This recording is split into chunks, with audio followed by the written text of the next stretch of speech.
बहनों, मैं 4000 किलोमीटर चला, कन्याकुमारी से कश्मीर, हरियाणा से निकला।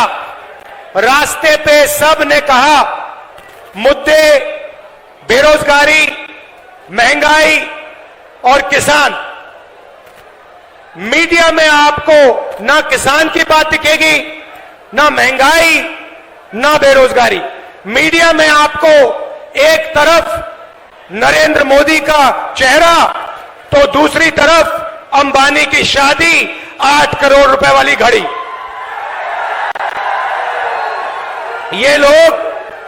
ये लोग सच्चे मुद्दे नहीं उठाते हैं। ये 2-3 अरबपतियों के काम करते हैं। तो कहना पड़ता है मीडिया के मित्र, मगर हैं नहीं ये। भाइयों और बहनों, मैं शुरुआत अग्निवीर योजना से करना चाहता हूं।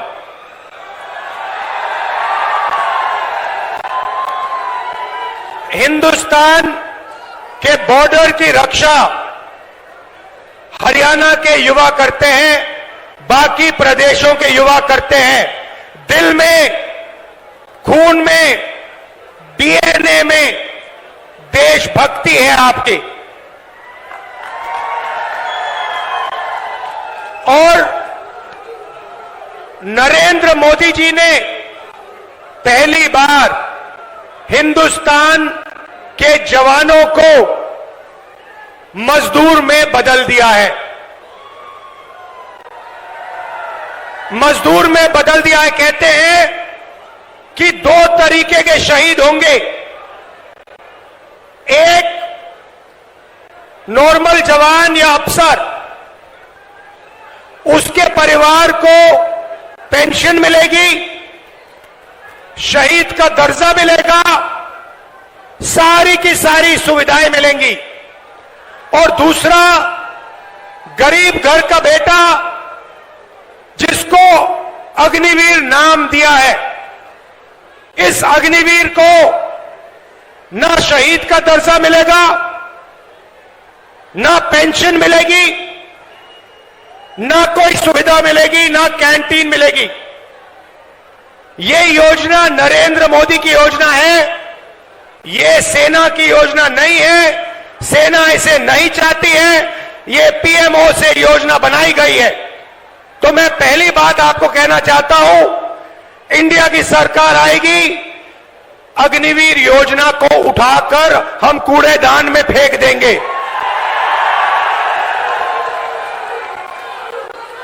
अगर शहीद होगा, अगर हरियाणा का युवा शहीद होगा, अगर हरियाणा का युवा शहीद होगा, चाहे वो कोई भी हो, एक ही तरीके के शहीद होंगे। सारी की सारी फैसिलिटीज सबको मिलेंगी। हिंदुस्तान की सरकार सबकी रक्षा करेगी, पेंशन सबके परिवारों को मिलेगी, शहीद का दर्जा सबको मिलेगा।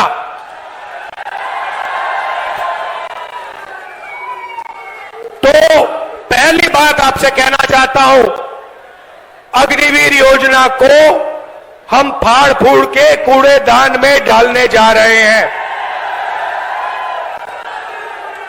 दूसरी बात, मैंने जय जवान की बात की, अब मैं जय किसान की बात करना चाहता हूं।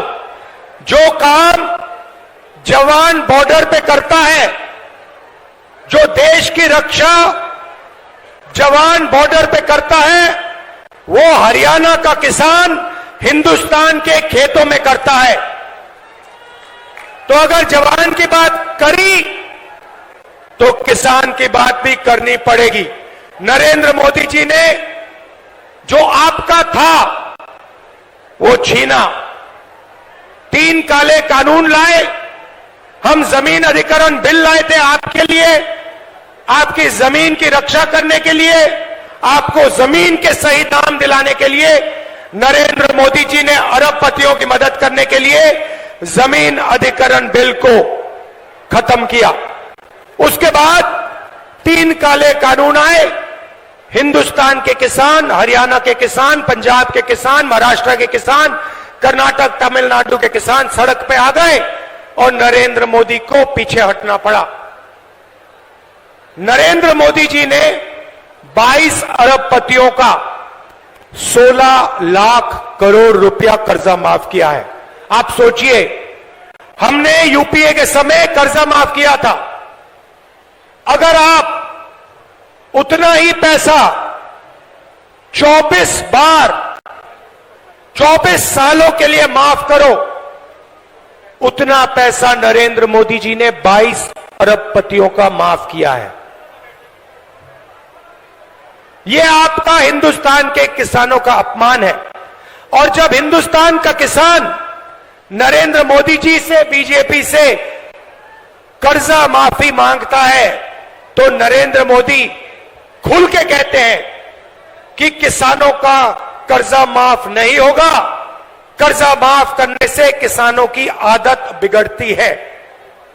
अच्छा, तो किसानों की आदत कर्जा माफी से बिगड़ती है, मगर अदानी, अंबानी और अरबपतियों की आदत नहीं बिगड़ती। उनका 16 लाख करोड़ रुपया कर्जा माफ किया। मीडिया वाले कहते हैं देखो देखो विकास हो रहा है, और किसानों का कर्जा माफ होता है।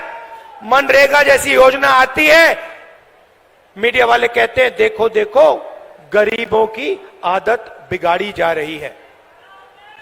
अब मीडिया वाले, आप अच्छी तरह सुन लो, हम किसानों की आदत बिगाड़ने जा रहे हैं।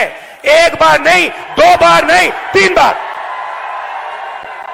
और कैसे बिगाड़ेंगे वो भी बता रहा हूं आपको, लिख लो अपने अखबारों में।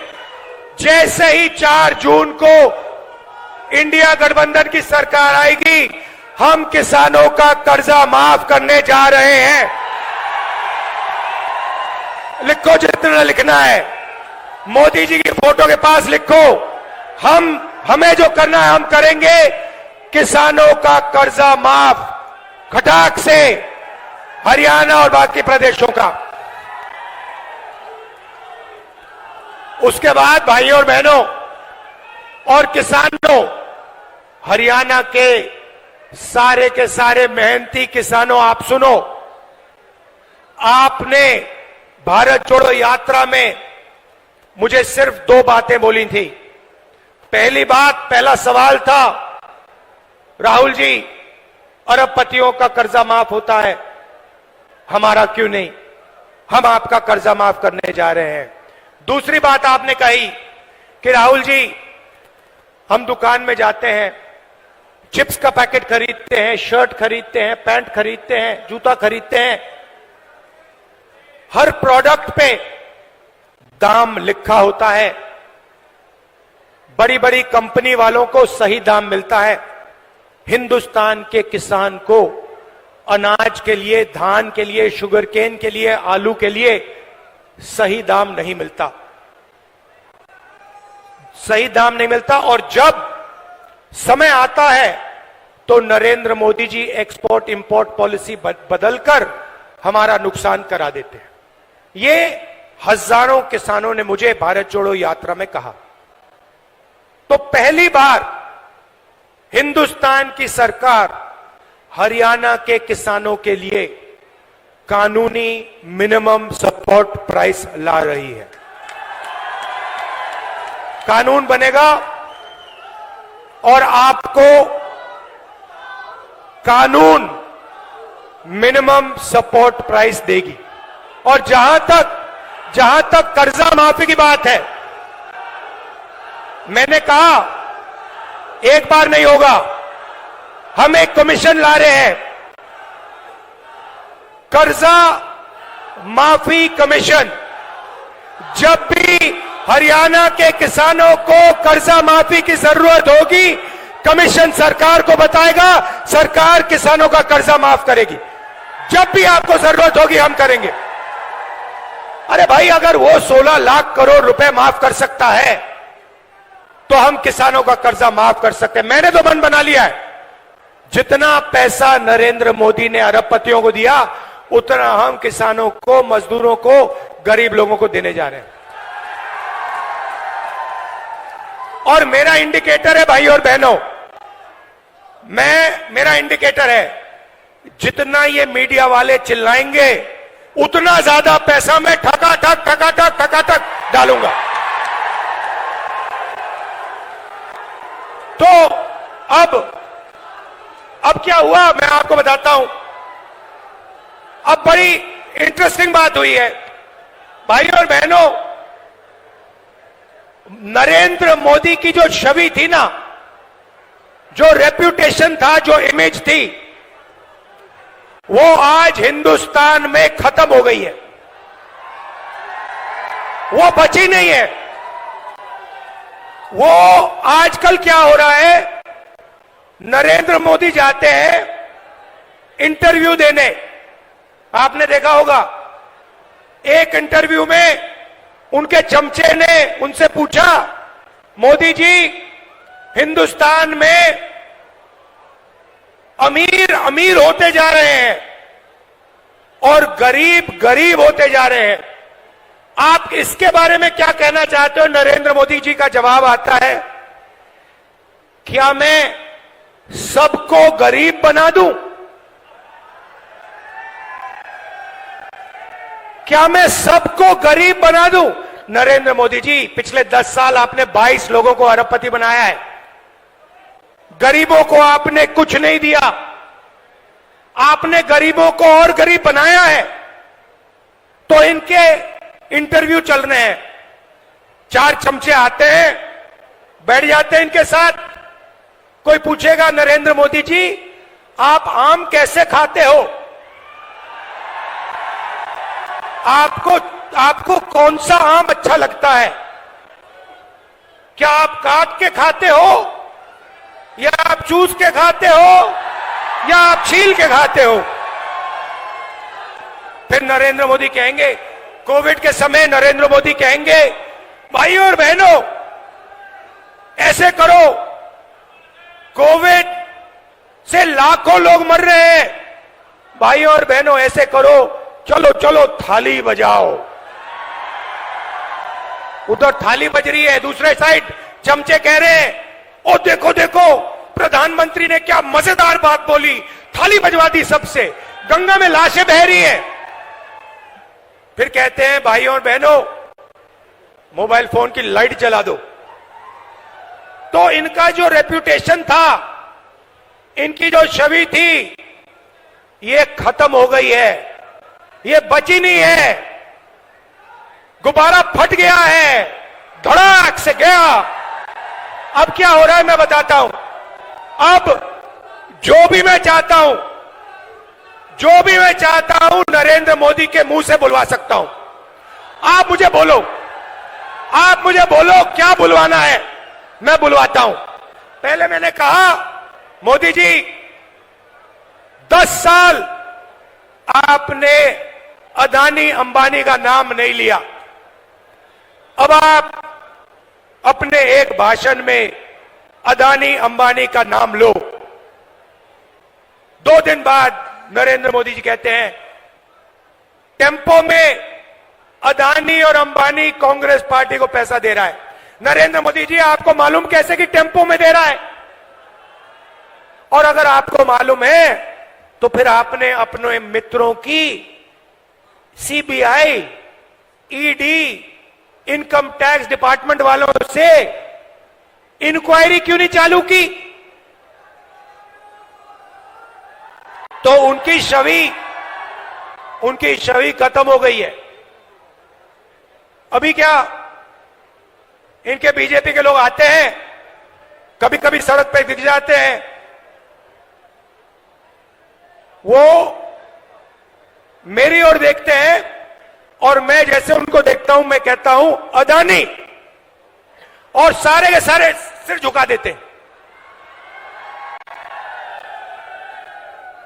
बीजेपी के लोग झंडा लिए खड़े, मैं कहता हूं अदानी, क्योंकि पूरा देश जानता है कि सरकार अदानी की है। मोदी जी और अंबानी की पार्टनरशिप मिलकर चला रहे हैं। एयरपोर्ट दे दिए, पोर्ट दे दिए, रेलवेज को देने की तैयारी हो रही है, इंफ्रास्ट्रक्चर दे दिया, हिमाचल के सेब दे दिए, सारी की सारी जमीन एक के बाद एक दी जा रही है। अब सवाल उठता है, ये कांग्रेस पार्टी क्या करेगी? मैं दो चीजें आज आपको बताता हूं। किसानों की बात कर दी, मगर एक हम ऐतिहासिक काम जो आपको हिला के रख देगा, हरियाणा के महिलाओं को, गरीब परिवारों को ये हिला देगा, आप सपना भी नहीं देख सकते। उस सपने को हम 4 जून को पूरा करने जा रहे हैं। अब आप सोचिए, हरियाणा के सारे गरीब परिवारों की लिस्ट बनेगी।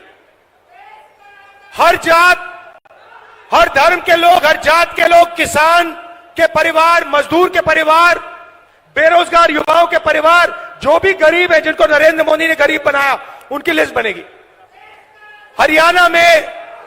भैया, मैं राजा नहीं हूं भैया, राजा मोदी जी हैं।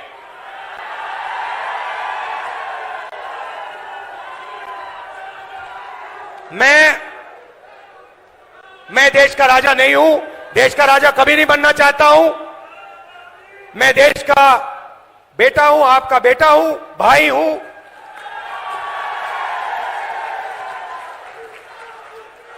राजा मोदी जी हैं। तो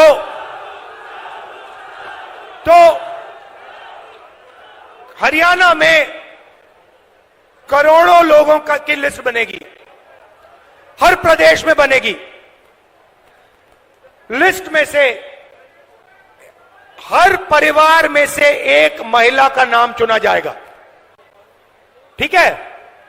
उसके बाद 4 जून को इंडिया सरकार बनेगी। 4 जुलाई को काम शुरू होगा। 4 जुलाई को हरियाणा में करोड़ों लोग जगेंगे, अपने बैंक अकाउंट को करोड़ों महिलाएं चेक करेंगी और 4 जुलाई बैंक अकाउंट के अंदर 8,500 रुपए हर महिला के बैंक अकाउंट में मिलेगा। अब आप कहोगे तो क्या हुआ? 8,500 रुपए डाल दिए जुलाई में, तो क्या हुआ? अगस्त में 8,500 रुपए, सितंबर में 8,500, अक्टूबर, नवंबर, दिसंबर, जनवरी, फरवरी, मार्च, अप्रैल, मई, जून, जुलाई, खटाखट अंदर। ऐसा झटका लगा नरेंद्र मोदी को, अब अपने भाषण में बोल रहे हैं खटाखट। भाइयों और बहनों, आपने कभी सोचा कि हरियाणा के सबसे गरीब परिवारों के बैंक अकाउंट में साल का 1 लाख रुपया सरकार डालेगी? आपने कभी नहीं सोचा था।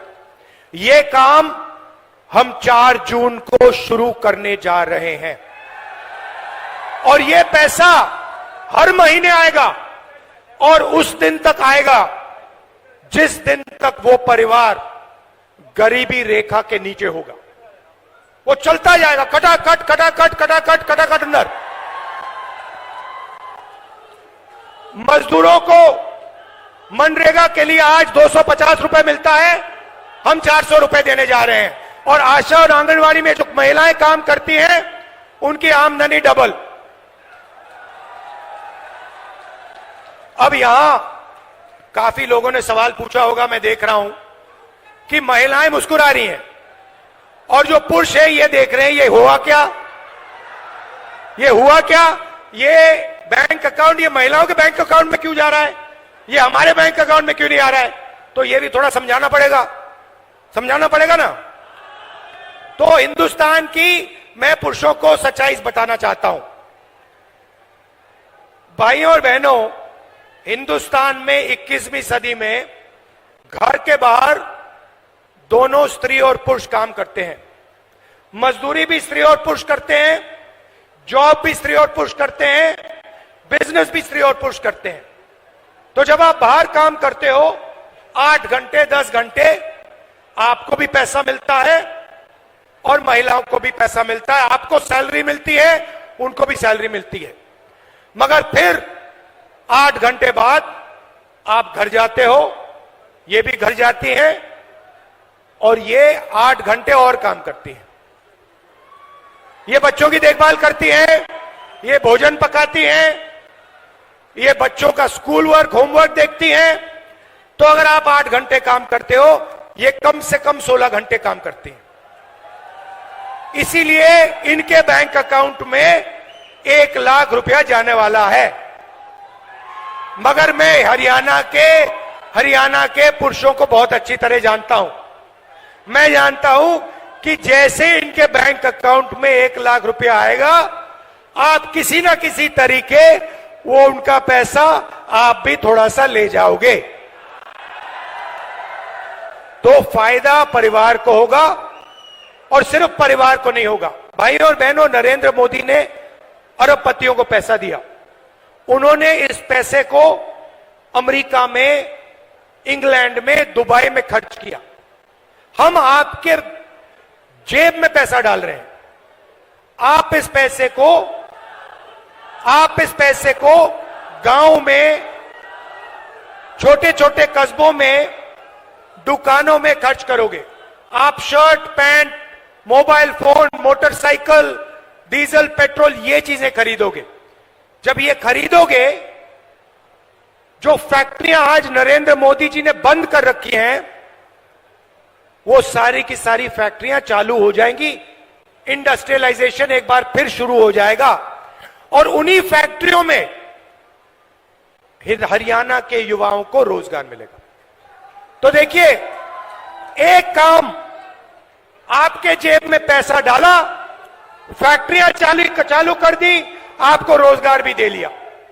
तो एक प्रकार से जैसे गाड़ी में, मोटरसाइकिल में पेट्रोल डाला जाता है, वैसे ही हम हिंदुस्तान के अर्थव्यवस्था में पेट्रोल डाल रहे हैं। आपके जेब में डायरेक्ट पेट्रोल डाल रहे हैं। उसके बाद 5 जुलाई को हम चाबी घुमाएंगे, हिंदुस्तान की अर्थव्यवस्था जैसे ट्रैक्टर स्टार्ट होता है, गड़गड़ गड़गड़ स्टार्ट हो जाएगी। अब युवा कह रहे हैं कि राहुल जी, आपने किसानों की बात कर दी, आपने मजदूरों की कर दी, आपने महिलाओं की कर दी, आपने हमारी बात नहीं की। तो 2 चीजें आपको कहना चाहता हूं।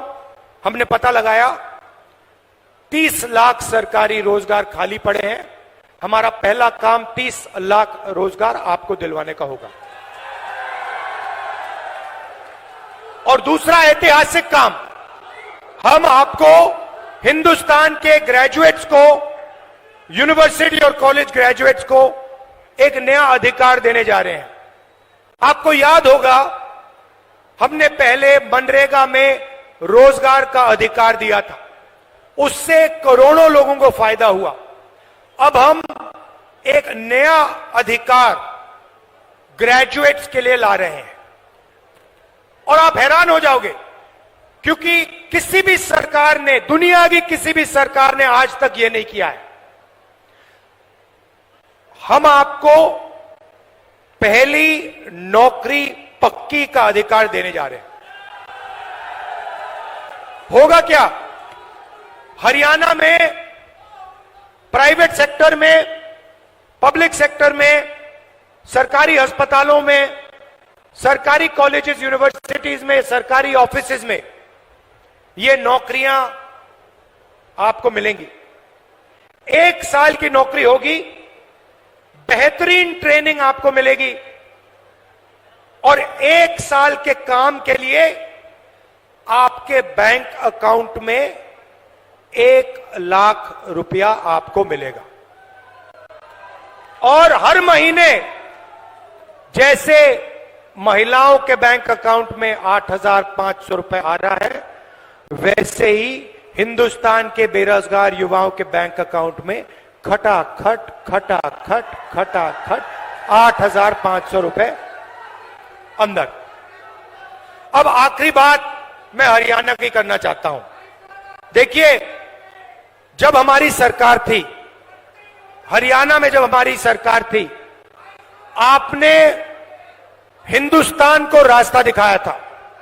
विकास हुआ तो यहां हरियाणा में हुआ, इंफ्रास्ट्रक्चर बना, गुड़गांव आपने दिया, मेडल्स आपने दिलवाए, ओलंपिक मेडल्स आपने दिलवाए, जो हमने स्पोर्ट्स इंफ्रास्ट्रक्चर का काम किया था।